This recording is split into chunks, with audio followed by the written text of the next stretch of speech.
Helping you be a leader in the marketplace, we're joined by Rick Goossen, the founder of the Entrepreneurial Leaders Organization.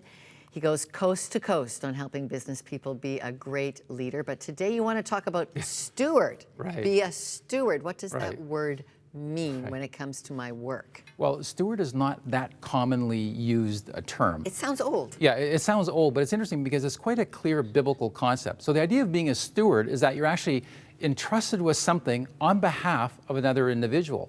So we would say from a business standpoint, we're actually a steward of our business.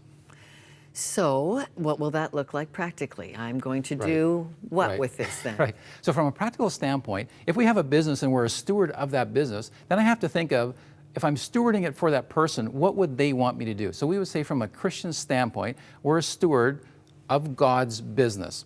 So then what are the purposes we can achieve through that business to further kingdom building activities? How do you steward your profits? Right. Well, that's a great question, because stewarding your profits would mean, how do you look at it from a biblical standpoint? So what can that money be used for? Beyond just myself.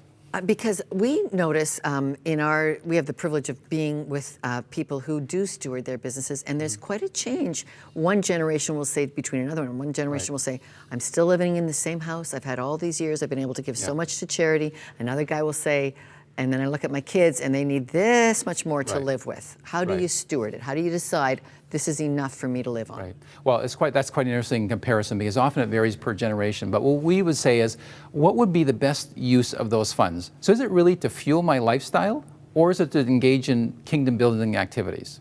Okay. And that takes good stewardship too, where you should put your kingdom profits. Right, right. So it's quite interesting from a business standpoint. A lot of entrepreneurs and business people, when they look at contributing to other causes, they use the same business mindset. So the principles they use to grow their business are the same principles they use to look for places to give funds. Now let's talk about stewarding people. Like, what is our responsibility to make an investment in the people we work with? Yeah, that's a really great point. So stewarding people would mean understanding what's their particular calling, and does the business provide an environment for them to pursue and grow in their calling? Okay. And do you take risks to steward well? Right. Or do you play it safe? Well, I'd say from an entrepreneurial standpoint, risk is actually a divinely inspired process. Oh, I love that. Right. Explain. So God, we would say, actually encourages risk-taking for a greater return. So we talk about the parable of the talents. So where the servant who actually risked more was rewarded more. So we'd say in terms of stewarding doesn't necessarily mean being conservative, but stewarding means being smart and getting the best return possible on your investment. Rick Goossen, teaching us to be marketplace leaders. Thank you. Thanks.